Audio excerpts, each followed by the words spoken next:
तो आज हम लोग जो टॉपिक पढ़ने वाले हैं वो सॉल्यूशन चैप्टर का टॉपिक है depression in freezing point. Depression in freezing point का पहले तो फ्रीजिंग पॉइंट मतलब क्या, what is freezing point. Freezing point मतलब वो टेम्परेचर जिस पर कोई भी लिक्विड क्या कर जा रहा है, सॉलिड में कन्वर्ट कर जा रहा है। ये वो बेसिक डेफिनेशन है जो आप पहले से जानते हैं। क्या जानते हैं? वो टेम्परेचर जिस पर कोई भी लिक्विड क्या बन जा रहा है, सॉलिडिफाई कर जा रहा है, that temperature is called as freezing point. या उसका उल्टा भी कह सकते हैं, वो टेम्परेचर जिस पर कोई चीज क्या कर जाता है, मेल्ट कर जाता है, उसको भी फ्रीजिंग पॉइंट बोलते हैं। तो मेल्टिंग पॉइंट या फ्रीजिंग पॉइंट एक ही चीज है। Liquid, the freezing point of a liquid is the temperature. The freezing point of a liquid is the temperature at which the liquid begins to freeze, at which the liquid begins to freeze or solidify तो वो temperature जिस पर liquid freeze कर जाता है या solidify कर जाता है, यानी सॉलिड में कन्वर्ट हो जाता है, उसको हम लोग क्या कहते हैं, फ्रीजिंग पॉइंट कहते हैं। एक और डेफिनेशन लिखिए, एक और तरीके से इसको आप कह सकते हैं, it is also the same temperature at which solid begins to melt. तो it is also the same temperature at which the solid begins to melt. तो मेल्टिंग पॉइंट और फ्रीजिंग पॉइंट ले देकर एक ही बात है, क्योंकि अगर कोई लिक्विड है, वो अगर सॉलिडिफाई कर रहा है, वो अगर सॉलिड में कन्वर्ट हो रहा है, वो किस में कन्वर्ट हो रहा है,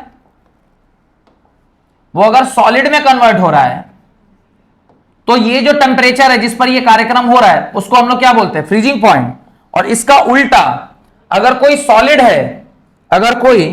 सॉलिड है जो क्या कर रहा है, किसी एक टेम्परेचर पर, सॉलिड है किसी एक टेम्परेचर पर क्या हो रहा है, मेल्ट कर रहा है, किसी एक टेम्परेचर पर क्या कर रहा है, मेल्ट कर रहा है, तो उस टेम्परेचर को भी अपन क्या कहते हैं, उस टेम्परेचर को भी क्या कहते हैं, that temperature is also called as, उसको भी हम लोग क्या कहते हैं, that is also called as melting point. उसी को आप फ्रीजिंग पॉइंट बोलिए या उसी को आप मेल्टिंग पॉइंट बोलिए, उसी को आप फ्रीजिंग पॉइंट बोलिए या उसी को आप मेल्टिंग पॉइंट बोलिए। क्लियर? फ्रीजिंग पॉइंट या मेल्टिंग पॉइंट। लेकिन ये वो डेफिनेशन है जिसका हम लोग को कोई काम नहीं है, ये वो डेफिनेशन है जिसका हम लोग को काम यहां आने वाला नहीं। हम लोगों को क्या डेफिनेशन काम में आने वाला है, वो लिखिए जो डेफिनेशन हमारे काम आने वाला है। एक मिनट। तो इन अदर टर्म्स लिखिए, in other terms freezing point is defined as the temperature at which, freezing point is defined as the temperature at which the vapor pressure of any liquid becomes equal to the vapor pressure of pure solid solvent. Vapor pressure of any liquid becomes equal to the vapor pressure of pure solid solvent. वो temperature जिस पर pure solid solvent का, जो pure solid solvent है उसका जो vapour pressure है, वो जब किसके बराबर हो जाए, सॉल्यूशन के वेपर प्रेशर के बराबर हो जाए, उस पर्टिकुलर टेम्परेचर को हम क्या कहते हैं, that is called as freezing point. अब इसको देखते हैं कि ग्राफ हम लोग देखते हैं इसके बीच में कि फ्रीजिंग पॉइंट और उसके बीच का ग्राफ कैसा होता है। तो ग्राफ से फिर और क्लैरिटी आएगी। तो इसके नीचे आप क्या बनाइए, ग्राफ बनाइए, ड्रॉ दी ग्राफ बनाइए, graph between vapour pressure and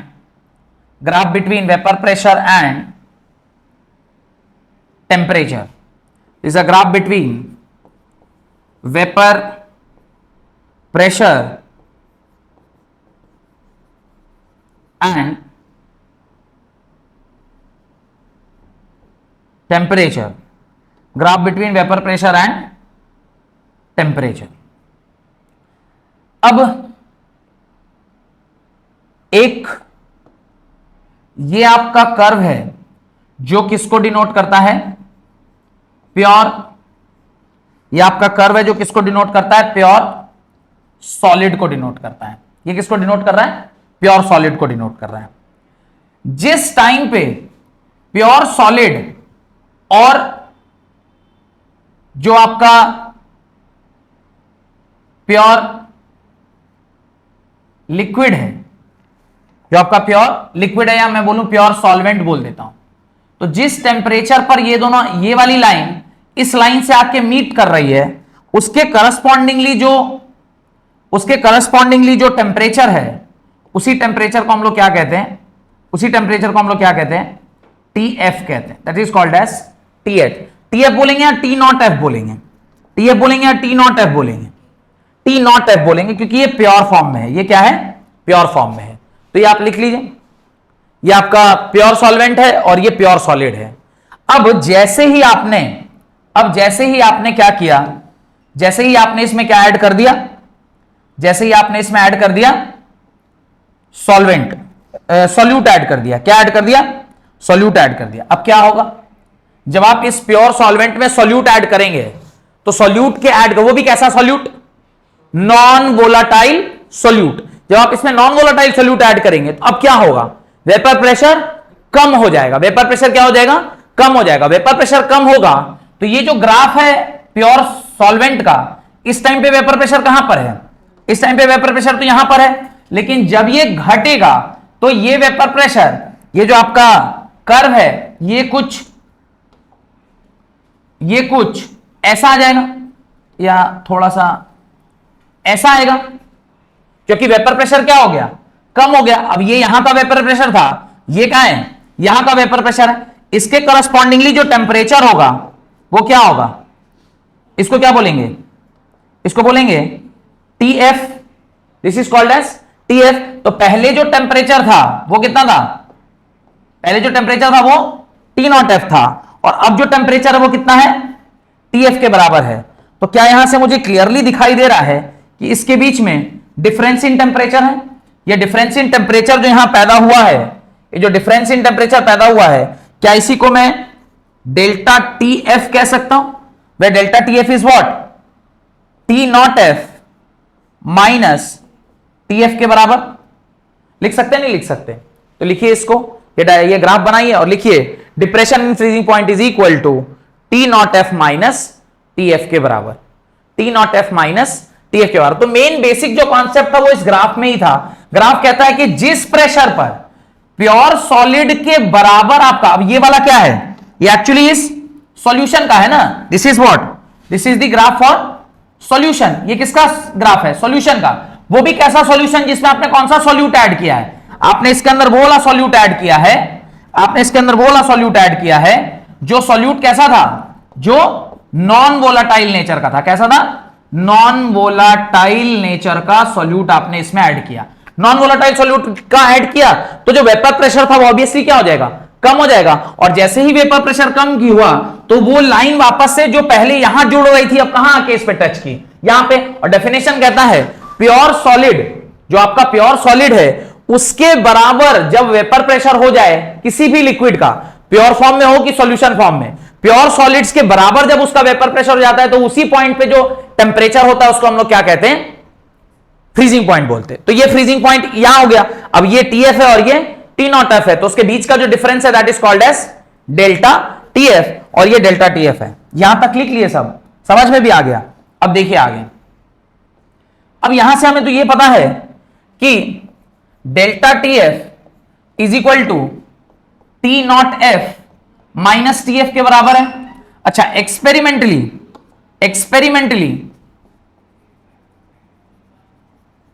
हमें यह भी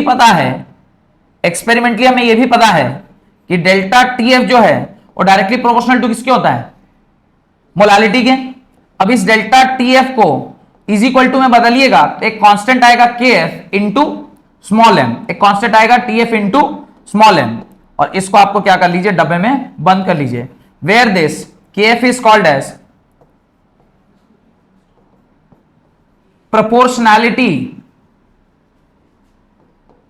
कांस्टेंट, या इसी को हम लोग बोलते हैं molal depression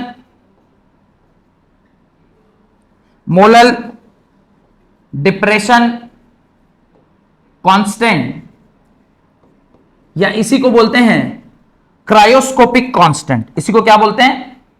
cryoscopic constant. It is also known as cryoscopic constant. Molal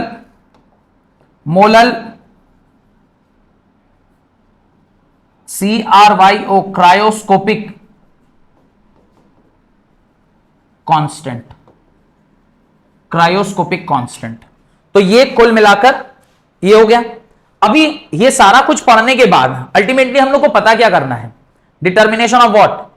determination of molar mass of solute. Heading डालिए, determination of molar mass of solute. Determination of molar mass of solute. Determination of molar mass of solute. ध्यान से देखिए, determination of molar mass of solute. Determination of molar mass of solute क्या है? Determination of molar mass of solute, determination of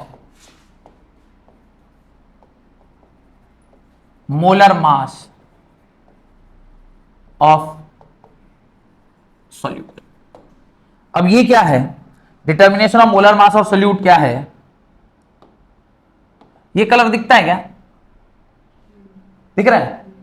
तो determination of molar mass of solute क्या है? देखिए, आपको क्या पता है? Delta TF is equal to KF into M के बराबर. अब ये KF इंटू M है. M क्या होता है? Moles of A whole divided by moles of A whole divided by what? Mass of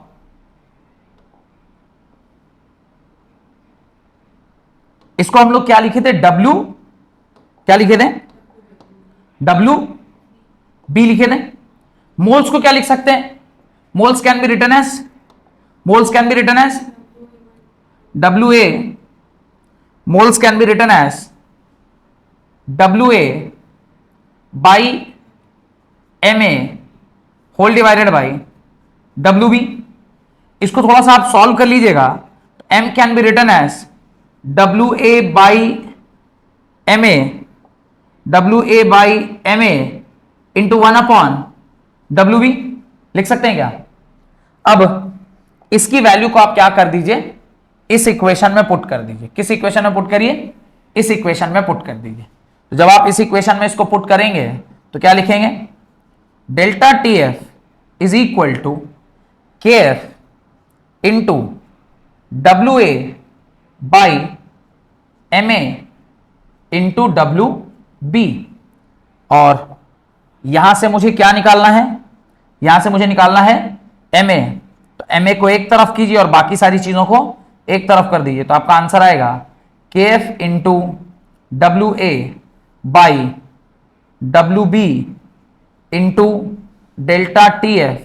और अगर ये जो ऊपर आपने मास लिया है ये अगर ग्राम में लिया है तो यहां पे एक फैक्टर क्या आएगा? 1000 का आएगा. और अगर आपने ये फैक्टर केजी में लिया होगा तो ये क्या हो जाएगा? तो ये 1000 का फैक्टर वहां पे काम नहीं आएगा. तो ये ध्यान रखिएगा. अगर इन ग्राम है, क्या इन ग्राम है? If W is taken is gram. अगर आप WB को किस में ले रहे हैं? ग्राम्स में ले रहे हैं. If this is taken in grams then you need to multiply it by 1000. if you are taking it in kg then 1000 required नहीं है. तो ये आपका फॉर्मूला बन गया. कोई दिक्कत नहीं? क्वेश्चन लिखिए, राइट द क्वेश्चन. अब देखिए कुल मिलाके हमारे पास कितनी चीजें हैं वेरिएबल्स के फॉर्म में. कुल मिलाके हमारे पास वेरिएबल के फॉर्म में कितनी चीजें हैं? ध्यान से देखिए, वेरिएबल के फॉर्म में हमारे पास कुल मिलाके इतनी चीजें हैं. एक है ये हमारा MA, KF, WA, WB, delta TF.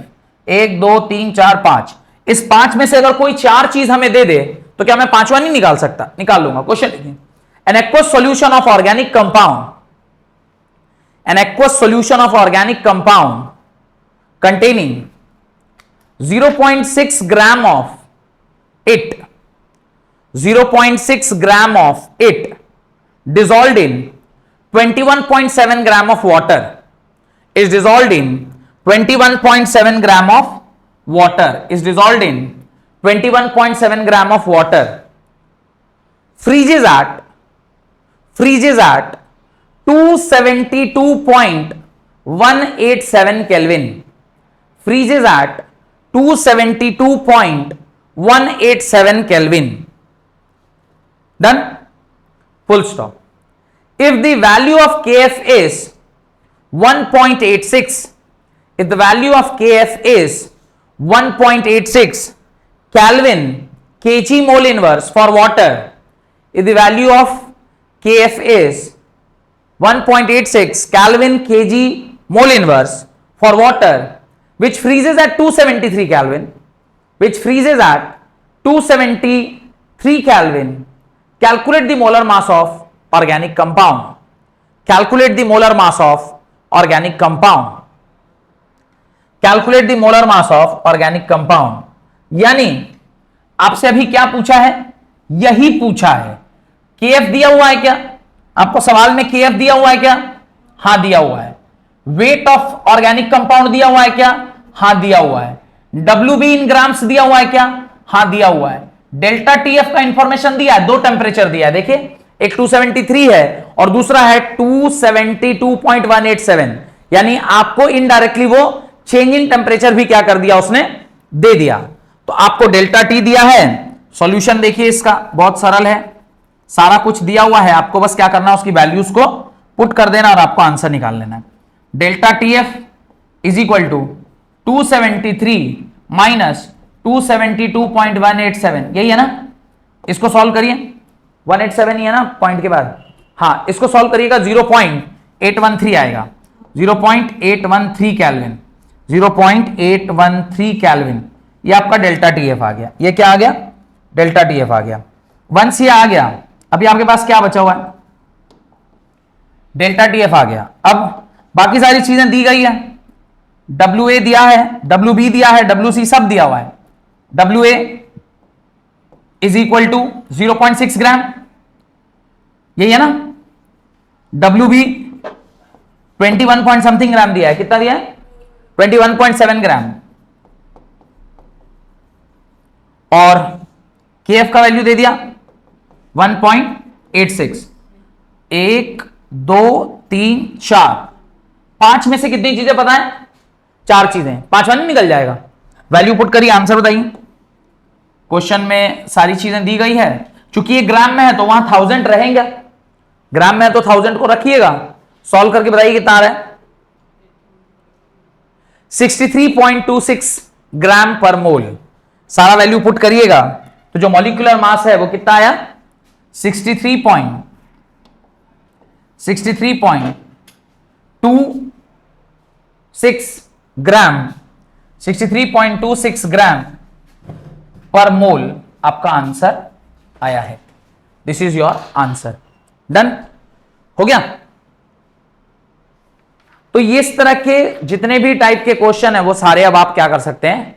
कर सकते हैं, इसमें कहीं कोई दिक्कत नहीं है। बोलिएगा तो एक न्यूमेरिकल और दे सकते हैं, पर आप एक काम करिए, घर से 4-5 सवाल करके, ये 5 वेरिएबल हैं, इसी 5 में से कोई 4 दिया रहेगा, आपको 5वां पूछ लेगा। कर लेंगे ना इसके ऊपर। होमवर्क लिख लीजिए, घर से करके आइए। एनसीईआरटी में भी बहुत सारा सवाल दिया है, होमवर्क लिख लीजिए। Solve 5 numericals based on, solve 5 numerical based on depression in freezing point, ये कर लीजिएगा। अभी इसके ऊपर एक एग्जाम्पल मैं बोलना भूल गया, एक एग्जाम्पल बड़ा अच्छा इसके ऊपर मैं देता हूं, हर साल ध्यान से उतर गया था। आपने कभी देखा है कि लोग बोलते हैं ठंड का जो प्रदेश ठंडा रहता है वहां पे रोड अगर कभी जाम हो जाता है तो उसके ऊपर नमक का छिड़काव करके आप क्या करते हैं? नमक का छिड़काव करके उसको क्लियर कर लेते हैं। सुना है? Have you heard about this? Second, एक और चीज आपने देखा होगा, एक जो अपना ठेला वाला भैया है तो आइसक्रीम बेचता रहता है, ठेले वाले भैया बेचते हैं ना, गर्मी में खास करके कुल्फी और वो ट्रॉली लेके वो घूम रहे होते हैं, तो वो भैया के पास तो इलेक्ट्रिसिटी का सप्लाई नहीं है और वो फ्रिज तो है नहीं।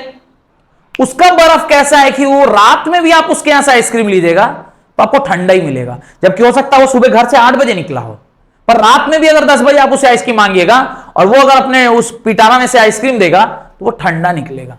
कैसे ऐसा कर रहा है? क्योंकि उसके पास कोई इलेक्ट्रिसिटी सप्लाई नहीं है। Practical application of depression in freezing point, practical application of depression in freezing point. क्या किया देखिए, बर्फ है, ये बर्फ गलता कितने पे है, फ्रीजिंग पॉइंट कितना 100, फ्रीजिंग पॉइंट कितना है 0 डिग्री सेल्सियस, 0 डिग्री पे फ्रीज कर रहा है। अभी अगर ये 0 पे फ्रीज कर रहा है और मेरा जो बाहर का टेम्परेचर है दैट इज, मान लीजिए गर्मी के टाइम पे 40 41 ऐसा कुछ, हम लोग जिस शहर में रह रहे हैं तो हमारे टाटा नगर में ज्यादातर ये टेम्परेचर 40 45 के बीच में, गर्मी के बीच में रेंज करता है। मैं थोड़ी देर के लिए उसे 40 ही मान लेता हूं। तो 40 पर आपका बाहर का टेम्परेचर है और ये मेल्ट कितने पर होगा, 0 पर होगा। तो डिफरेंस इन टेम्परेचर कितने का है, 40 का ही है। हीट का फॉर्मूला क्या होता है, what is the formula of heat, heat is equal to MC delta T, mass constant, specific heat constant किसके ऊपर डिपेंड करता है, heat is directly proportional to change in temperature. यानी जितना ज्यादा चेंज इन टेम्परेचर होगा उतना ज्यादा हीट लगेगा उसको मेल्ट कराने में। यहां तक कोई दिक्कत। अब बाहर का टेम्परेचर 40 और ये मेल्ट होगा 0 पर। मैं अगर कुछ ऐसा बुद्धि लगाऊं कि इस जो 0 पर मेल्ट कर रहा है उसको मैं डिक्रीज करके -40 कर दूं, क्या कर दूं, तो अब क्या होगा, डिफरेंस इन टेम्परेचर 80 का हो गया और 80 के करस्पॉन्डिंगली अब जो हीट आएगा वो बहुत टाइम लगेगा उसको मेल्ट होने में। अब क्या करते हैं ये जो कुल्फी वाले भैया या जो आइसक्रीम वाले भैया हैं, वो सारे बर्फ के ऊपर क्या छिड़क देते हैं, नमक छिड़क देते हैं। क्या छिड़क देते हैं, नमक। बर्फ के ऊपर जैसे ही आपने नमक छिड़का, वो क्या है, एक नॉन वोलेटाइल सॉल्यूट है। नॉन वोलेटाइल सॉल्यूट जैसे ही आप उसके ऊपर ऐड किए, उसका फ्रीजिंग पॉइंट क्या हो जाएगा, जो ग्राफ अभी आपने देखा था, आपने नॉन वोलेटाइल सॉल्यूट जैसे ही उसके ऊपर क्या किया, ऐड किया, उसका ग्राफ कहां शिफ्ट कर गया, पीछे की ओर शिफ्ट कर गया ना। अभी थोड़ी देर पहले हमने देखा था, उसका ग्राफ कहां शिफ्ट कर गया, पीछे की ओर शिफ्ट कर गया। अब ये जितना ज्यादा नीचे की ओर शिफ्ट करेगा, जितना ज्यादा आप सॉल्यूट नॉन वोलेटाइल ऐड करिएगा, ये उतना ज्यादा नीचे की ओर शिफ्ट करेगा और जितना ज्यादा शिफ्ट करेगा उतना आपका डिफरेंस इन फ्रीजिंग पॉइंट क्या हो जाएगा, बढ़ जाएगा। तो जो पहले 0 पे पिघल रहा था अब कितने पर पिघलेगा, -40 पे। तो अभी है कितना, 40। जो 0 पर पिघलता तो डिफरेंस इन टेम्परेचर 40 का था, अब -40 पे पिघलेगा तो डिफरेंस इन टेम्परेचर 80 का है। तो ज्यादा देर तक ठंडा रहेगा, बर्फ बना रह जाएगा ना, -40 जब तक नहीं आता तब तक वो बर्फ बना रह जाएगा, नहीं हीट वो ज्यादा झेल सकता है क्योंकि उसमें हीट झेलने की क्षमता क्या हो गई, बढ़ गई। इसीलिए जब कभी भी वो ट्रॉली वाले भैया या ये लोग रहते हैं तो उनमें बर्फ जो है वो आसानी से आप बहुत देर तक प्रिजर्व करके रख सकते हैं अगर आपने उसके ऊपर क्या छिड़क दिया है, नमक छिड़क दिया। अब मैंने एक और आपको एग्जांपल दिया था, कौन सा, मैंने कहा था कि जब कई ठंड प्रदेश होता है तो वहां पे आप बर्फ इसका छिड़काव करके, क्या बोलते हैं इसको, नमक का छिड़काव करके आप रोड्स वगैरह क्लियर कर लेते हैं। तो वहां पे नमक छिड़काव करके आप उसको पिघला ले रहे हैं और यहां पे नमक छिड़काव करके आप उसको देर तक नहीं पिघलने दे रहे हैं। लॉजिक में थोड़ा सा डिफरेंस है, काम एक ही कर रहा है पर थोड़ा सा डिफरेंस है। क्या है, मान लीजिए जिस ठंड प्रदेश में आप रह रहे हैं, जिस ठंड प्रदेश में आप रह रहे हैं, उस ठंड प्रदेश का जो टेम्परेचर है, उस ठंड प्रदेश का जो टेम्परेचर है वो -40 है। कितना है, -40 डिग्री सेल्सियस है ना। मान लीजिए आप शिमला में हैं या शायद सियाचिन ग्लेशियर घूमने गए हैं तो वहां पर, या ये क्या है, व्हाट इज दैट, सिंगापुर वगैरह, नहीं फॉरेन कंट्रीज में जो ये सब है, तो वहां का टेम्परेचर -40 है। अभी इसको पिघलने के लिए इसको कहां पहुंचना होगा, 0 डिग्री सेल्सियस। तो डिफरेंस इन टेम्परेचर कितने का है, 40 का है। इतना हीट जब तक उसको नहीं मिलेगा ये पिघलेगा नहीं। अगर कुछ ऐसा इंतजाम हो जाए कि राधा राधा नाम हो जाए, अगर कुछ ऐसा इंतजाम हो जाए कि इसका जो मेल्टिंग पॉइंट है इसको मैं घटा के कहां ले आऊं, -30 पे ले आता हूं। इसको घटा के कहां ले जाता हूं, -30 पे। कैसे, आपने क्या कर दिया, नमक छिड़क दिया, नमक छिटक दिए तो उसका क्या हुआ, जो फ्रीजिंग पॉइंट है वो क्या कर गया, डिक्रीज कर गया। तो पहले जो -40 से 0 आके पिघलता, अब -40 से -30 पे ही पिघल जाएगा। तो 10 डिग्री टेम्परेचर का अगर चेंज हो गया मौसम में तो उसी में वो पिघल जाएगा और जैसे ही पिघलेगा तो रास्ता क्या हो जाएगा, साफ हो जाएगा और आपका गाड़ी आसानी से निकल जाएगा। ज्यादा नमक छिड़किएगा तो हो सकता है कि -40 पे ही आप उसको पिघला लें, अगर ज्यादा नमक छिड़क दीजिएगा तो -40 पे ही आप उसको पिघला लीजिएगा, यह भी तो संभव है। इतना नमक छिड़क दिए कि आपने इसका फ्री मेल्टिंग पॉइंट को ही घटा के -40 कर दिए, तो हाथों हाथ आग के सामने ही क्या हो जाएगा, पिघल जाएगा। तो ये डिपेंड करता है आप कितना नमक का छिड़काव कर रहे हैं। जितना ज्यादा नमक छिड़किएगा उतना ज्यादा आपका फ्रीजिंग पॉइंट के अंदर डिप्रेशन आएगा। तो ये दो ऐसे एग्जाम्पल हैं जो आपको क्या होने चाहिए, पता होने चाहिए थे जब आप कौन सा टॉपिक पढ़ते हैं, डिप्रेशन इन फ्रीजिंग पॉइंट। इससे डिप्रेशन इन फ्रीजिंग पॉइंट का पूरा आपका कॉन्सेप्ट क्लियर हो गया। अब अगला जो टॉपिक है दैट इज ऑस्मोसिस। तो अगला टॉपिक लिखिए ऑस्मोसिस, अगला टॉपिक लिखिए ऑस्मोसिस, अगला टॉपिक लिखिए ऑस्मोसिस। ऑस्मोसिस किसको बोलते हैं, ऑस्मोसिस किसको बोलते हैं, राइट पहले समझेंगे कि पहले लिख लेंगे, पहले समझेंगे। चलिए देखते हैं ऑस्मोसिस क्या है। ऑस्मोसिस क्या है, what is osmosis, what is osmosis. Osmosis जो है वो बेसिकली एक प्रोसेस है जहां पर आपके पास एक ऐसा कंटेनर होता है जिसके अंदर कितने साइड्स होते हैं, 2 साइड्स होते हैं। एक साइड है जहां पे सिर्फ और सिर्फ क्या रखा हुआ है, सॉल्यूट रखा हुआ है। एक साइड है जहां पे क्या रखा हुआ है, सिर्फ और सिर्फ सॉल्वेंट रखा हुआ है, सॉल्यूशन है, और एक साइड पे क्या है, सॉल्यूट है। अब कुछ एक ऐसा अरेंजमेंट करते हैं हम लोग उसके बीच में, जहां बीच पर क्या रहता है, एक सेमी परमिएबल मेम्ब्रेन डालते हैं। क्या डालते हैं, सेमी परमिएबल मेम्ब्रेन। और जैसे ही आप वहां पे सेमी परमिएबल मेम्ब्रेन डालेंगे तो सेमी परमिएबल मेम्ब्रेन का काम होता है, सेमी परमिएबल मेम्ब्रेन का काम होता है कि वो सेलेक्टिवली चीजों को क्या करता है, एक साइड से दूसरे साइड पर ले जाता है। वो सेलेक्टिवली एक साइड से दूसरे साइड पर चीजों को ट्रांसफर करता है। तो आप पहले एक डेफिनेशन लिखिए ऑस्मोसिस का, फिर मैं आपको समझाता हूं। Right, the spontaneous movement of solute molecules, these solvent molecules, not solute, the spontaneous movement of solvent molecule either from pure solvent into solution side, either from pure solvent into solution side, pure solvent into solution side, or from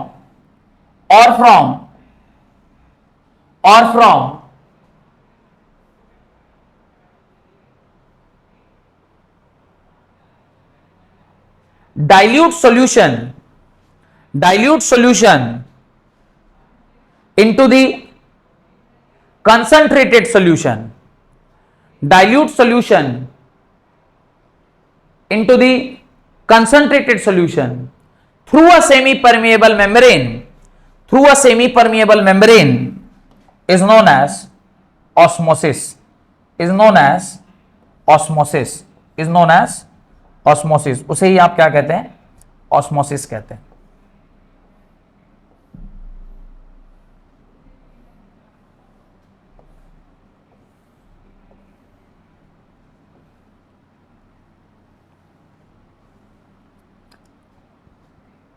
ये 2 side है, एक side पर इस तरफ आपने suppose करिए क्या लिया हुआ है, प्योर सॉल्वेंट लिया है, और इस तरफ पे आपने क्या ले रखा है, सॉल्यूशन ले रखा है।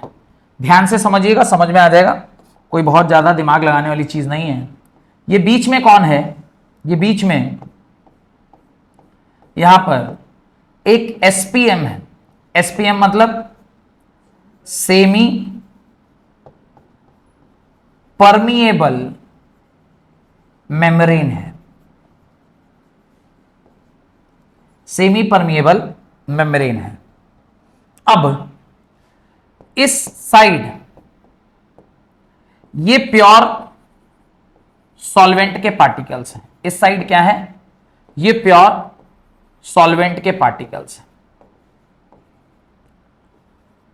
ये जो प्योर सॉल्वेंट के पार्टिकल्स हैं इसका मूवमेंट होता है from this side to that side, क्योंकि इधर कंसंट्रेशन क्या है, ज्यादा है। इस तरफ क्या है कंसंट्रेशन, यहां का कंसंट्रेशन क्या है, हायर कंसंट्रेशन है, और हायर कंसंट्रेशन से मूवमेंट किधर हो रहा है, to lower concentration. Higher concentration से मूवमेंट किधर हो रहा है, टू लोअर कंसंट्रेशन। अब इस तरफ चूंकि सॉल्यूशन है तो यहां पे कितने टाइप के पार्टिकल्स होंगे, दो टाइप के पार्टिकल्स होंगे। इसमें सॉल्वेंट के भी पार्टिकल होंगे और साथ साथ सॉल्यूट के भी पार्टिकल्स होंगे। इसके अंदर सॉल्वेंट के भी पार्टिकल्स होंगे और साथ साथ सॉल्यूट के भी पार्टिकल्स होंगे। अब इस साइड जो कंसंट्रेशन है वो कैसा है, ये लोअर कंसंट्रेशन पर, ये किस पर है, लोअर कंसंट्रेशन पर है। तो मूवमेंट होता है from higher concentration to lower concentration. लेकिन उसने वर्ड लिखा है either from pure solvent into solution side, pure solvent से किस तरफ, सॉल्यूशन की तरफ, या फ्रॉम हायर कंसंट्रेशन टू किस तरफ, लोअर कंसंट्रेशन। और उसने बोला है डाइल्यूट सॉल्यूशन से कंसंट्रेटेड सॉल्यूशन की तरफ, डाइल्यूट सॉल्यूशन से concentrated solution. What do mean by dilute solution, ये सिर्फ सॉल्वेंट है तो ये डाइल्यूट है, पर इसमें कुछ मिल जाएगा तो ये क्या हो जाएगा, कंसंट्रेटेड हो जाएगा। तो तीनों एक ही बात कह रहा है। और ये आपने डे टू डे लाइफ में देखा है, कहां पे आप लोग बायोलॉजी में है, कोई बायोलॉजी वाला है नहीं, पर क्लास 10th में जब आप पढ़ रहे थे तो जाइलम और फोएम के बारे में आपने पढ़ा था ना, तो वो ऑस्मोसिस करके पानी को रूट्स खींचता है और खींच के फिर ऊपर की ओर ट्रांसफर करता है। कुछ पढ़े थे बायोलॉजी का, ऐसा कुछ ध्यान है? मैंने थोड़ी पढ़ा है, मैं कहां से पढ़ा पाऊंगा, तो ये ऐसा कुछ पढ़े थे। खैर एनीवेज, तो ये जो प्रोसेस है this is only called as osmosis. What osmosis is the movement of particles from pure solvent to solution side, the movement of particle from higher concentration to lower concentration, और movement of particle from dilute solution to concentrated solution is known as osmosis. Through what? Through semi permeable, through what? Through semi permeable membrane. And what is semi permeable membrane? The membrane through which the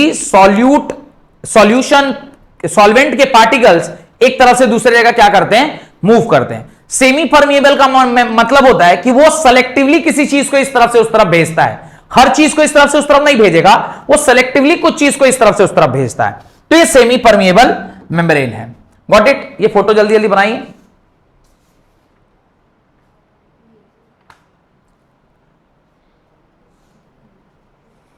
semi permeable membrane, जल्दी जल्दी इसका diagram बना लीजिए।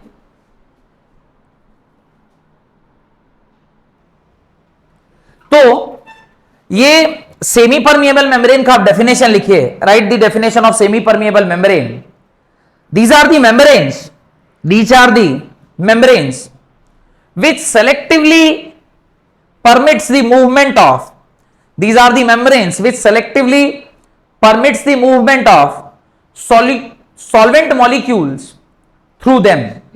Selectively permits the movement of solvent molecules through them. These are of two types. Natural semi permeable membrane and artificial semi permeable membrane. तो दो प्रकार का होता है, एक नेचुरल होता है और एक नेचुरल होता है और एक आर्टिफिशियल होता है। हेडिंग डालिए ऑस्मोटिक प्रेशर। हेडिंग डालिए ऑस्मोटिक प्रेशर। अब पहले समझ लेते हैं ऑस्मोटिक प्रेशर क्या है, फिर हम लोग आगे बढ़ेंगे। समझ लेते हैं ऑस्मोटिक प्रेशर क्या है, फिर हम लोग आगे बढ़ेंगे। देखिए ध्यान देकर देखिए। अब यहां से नेचुरली द फ्लो जो है वो इस साइड से उस साइड है। अब ध्यान से देखिए, इस पर्टिकुलर सरफेस पर एक प्रेशर लग रहा है जिसको हम लोग 1 atm बोलते हैं। बोलेंगे नहीं बोलेंगे? और इस पर भी एक प्रेशर लग रहा है, चूंकि ओपन कंटेनर है तो यहां पे भी क्या लग रहा होगा, 1 atm लग रहा होगा। अब इस तरफ से आप क्या करते हैं, कुछ एक्स्ट्रा प्रेशर और लगाते हैं। क्या लगाते हैं? कुछ एक्स्ट्रा प्रेशर और लगाते हैं, इंक्लूडिंग 1 atm। 1 atm क्योंकि दोनों तरफ 1 atm है तो वो तो आपस में कैंसिल आउट हो गया। इस तरफ क्या कर रहे हैं आप, कुछ एक्स्ट्रा प्रेशर और लगा रहे हैं। जब आप ये एक्स्ट्रा प्रेशर लगा रहे हैं तो क्या होगा, जो मूवमेंट ऑफ पार्टिकल इस साइड से उस साइड हो रहा है, अब इस प्रेशर के लगाने से ये मूवमेंट क्या हो जाएगा, धीरे धीरे रेस्ट्रिक्ट कर जाएगा। एक टाइम तो ऐसा आएगा जिस प्रेशर पर आप इस मूवमेंट को क्या कर देंगे, सीज कर देंगे, यानी आप इस मूवमेंट को क्या कर देंगे, रोक देंगे। वो प्रेशर जिस पर यहां से पार्टिकल उस तरफ नहीं जा रहा है, due to application of pressure on the solution side, आप क्या कर रहे हैं, application of pressure on the solution side जो पार्टिकल्स ऑफ सॉल्यूट थे, सॉल्वेंट थे, वो इस तरफ से उस तरफ जाना बंद हो गए, उस प्रेशर को हम लोग क्या कहते हैं? Osmotic pressure. That pressure is called as osmotic pressure, और उसको हम लोग किससे डिनोट करते हैं? पाई से। That is denoted by pi. Pi is what? Osmotic pressure is the pressure applied on the solution side in order to stop the osmosis. वो pressure apply किया आपने सॉल्यूशन साइड पे, जिस प्रेशर पर आपने ऑस्मोसिस को क्या कर दिया? रोक दिया। That pressure is known as osmotic pressure. उसी प्रेशर को आप क्या कहते हैं? Osmotic pressure. लिखिए, right, the excess hydrostatic pressure, the excess hydrostatic pressure that develops, the excess hydrostatic pressure that develops, the excess hydrostatic pressure that develops due to osmosis at a particular temperature is known as osmotic pressure.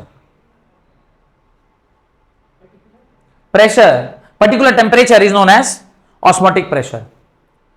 ये वो definition है जो standard definition है, पर हम लोग क्या exam में क्या लिखना चाहिए? दैट एक्सेस प्रेशर जिसपे क्या हो जाए? ऑस्मोसिस रुक जाए, वो osmotic pressure. Right, another definition, the external pressure that is applied on the solution side, the osmotic the external pressure that is applied on the solution side, the external pressure that is applied on the solution side to prevent the osmosis of the solvent, to prevent the osmosis of the solvent into it through a semi-permeable membrane is called as, semi-permeable membrane is called as osmotic pressure, is called as osmotic pressure, is called as osmotic pressure। अब थोड़ा ध्यान देकर देखिए, अब आपने क्या किया? What you have done is, now you have already applied the pressure, जिसपे अब ये क्या हो चुका है? रुक चुका है। अब क्या हो चुका है? ये यहां से यहां का मूवमेंट अब आपने क्या कर दिया? सीज कर दिया। No more movement is taking place, मतलब अब यहां पे कोई भी मूवमेंट नहीं हो रहा है, अब यहां पे कोई भी मूवमेंट नहीं हो रहा है। अब अगर मैं क्या करूं? हेडिंग डालिए पहले। अच्छा, ये फोटो बनाएंगे क्या फिर से? लॉजिक क्लियर है ना? सीधे रिवर्स ऑस्मोसिस का बना लीजिएगा, एक बार और बनानी होगा आरओ में। तो आरओ आपने सुना होगा, आरओ वाटर, आरओ वाटर सारी जगह, जो फिल्ट्रेशन में आरओ वाटर, आरओ ही सुनते हैं ना सब जगह। आरओ वाटर क्या है? It is reverse osmosis water purifier. Water purify करने का एक प्रोसीजर है जिसको हम लोग कहते हैं by using the concept of reverse osmosis. तो हेडिंग डालिए, रिवर्स ऑस्मोसिस। हेडिंग डालिए, आपने लिख लिया ना? इट इज डिनोटेड बाय पाई, ये लिखे, it is denoted by pi. Osmotic pressure is denoted by पाई, लिखिए रिवर्स ऑस्मोसिस। अब पहले ध्यान से देखिए, फिर हम लोग इसको समझते हैं कि व्हाट इज रिवर्स ऑस्मोसिस। देखिए ध्यान से क्या कह रहा है। अब आपने पाई तो लगा दिया जिस पे आपने इसको ब्लॉक कर दिया। अब मैं एक ऐसा प्रेशर लगा रहा हूं जो कि ग्रेटर देन पाई है, ऑस्मोटिक प्रेशर से क्या है? ज्यादा है। तो क्या होगा? इसको फर्दर और दबाएगा, इसको फर्दर और दबाएगा, तो जो पार्टिकल अब इधर से इधर मूव कर रहे थे, अब वो कहां से कहां मूव करने लग जाएंगे? इधर से इधर मूव करने लग जाएंगे। तो ऑस्मोसिस का उल्टा होने लग जाएगा। उसी को हम लोग क्या कहते हैं? That is only called as reverse osmosis. Reverse osmosis किसको कहते हैं? वो pressure which is greater than osmotic pressure, जिस पे जो ऑस्मोसिस हो रहा था, मतलब जो प्योर सॉल्वेंट से पार्टिकल्स कहां जा रहे थे? सॉल्यूशन की साइड पर जा रहे थे। Now the solvent will move from solution to pure solution side to pure solvent side. बोलेंगे सर इससे क्या फायदा होगा? हम लोग इससे पानी कैसे प्यूरिफाई कर सकते हैं? अब पानी में क्या है? गंदगी है। पानी में कौन है? गंदगी है। ये जितने भी सॉल्यूट के पार्टिकल्स हैं, चाहे वो एक हो या एक से ज्यादा हो, सारे के सारे पार्टिकल्स क्या है? ये गंदगी है। हम क्या चाहते हैं?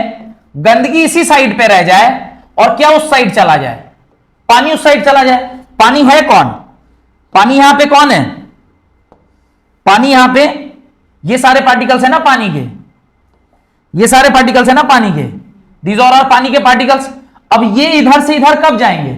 सेमी परमिएबल मेम्ब्रेन है, ये सिर्फ किसको अलाउ करेगा? ये सिर्फ किसको अलाउ करेगा?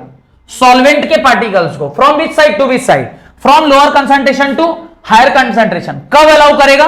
जब आपका प्रेशर क्या है, ग्रेटर देन पाई है। जब आपका प्रेशर क्या है, ग्रेटर देन पाई है। अब ये सॉल्वेंट के पार्टिकल यानी पानी के पार्टिकल्स इधर आ गए और इस तरफ क्या रह जाएगा, गंदगी, सोडियम, जो भी इलेक्ट्रोलाइट है सारा इधर रह गया और ये इधर आ गया। अब यहां पे आपने क्या लगा लिया, एक नल लगा लिया, यहां पे आपने नल लगा लिया। अभी ग्लास से आप पानी पीजिए, भर के पी रहे हैं। This is the process called as reverse osmosis. लिखिए reverse osmosis. The direction of osmosis can be reversed, the direction of osmosis can be reversed, the direction of osmosis can be reversed if the pressure higher than osmotic pressure, if the pressure higher than osmotic pressure is applied on the solution, is applied on the solution, if the pressure higher than, if the pressure higher than osmotic pressure is applied, the pressure higher than osmotic pressure is applied on the solution, तो pressure higher than osmotic pressure जब आप क्या करते हैं उसके ऊपर apply करते हैं तो वहां पे क्या होने लग जाता है, रिवर्स ऑस्मोसिस होने लग जाता है। वहां पे क्या होने लग जाता है, रिवर्स ऑस्मोसिस।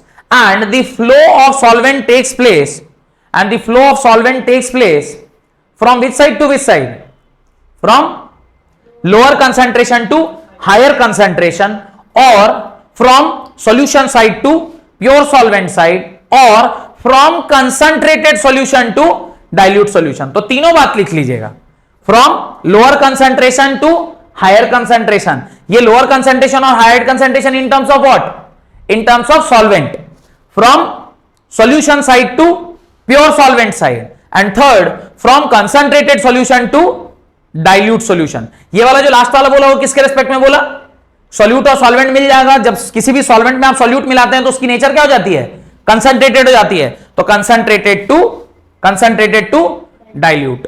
क्लियर, यहां तक कोई लोचा? तो ये समझ में आ गया। ये डायग्राम आप उसके नीचे बना लीजिए ताकि आपको ये समझ में आ जाए कि रिवर्स ऑस्मोसिस क्या होता है।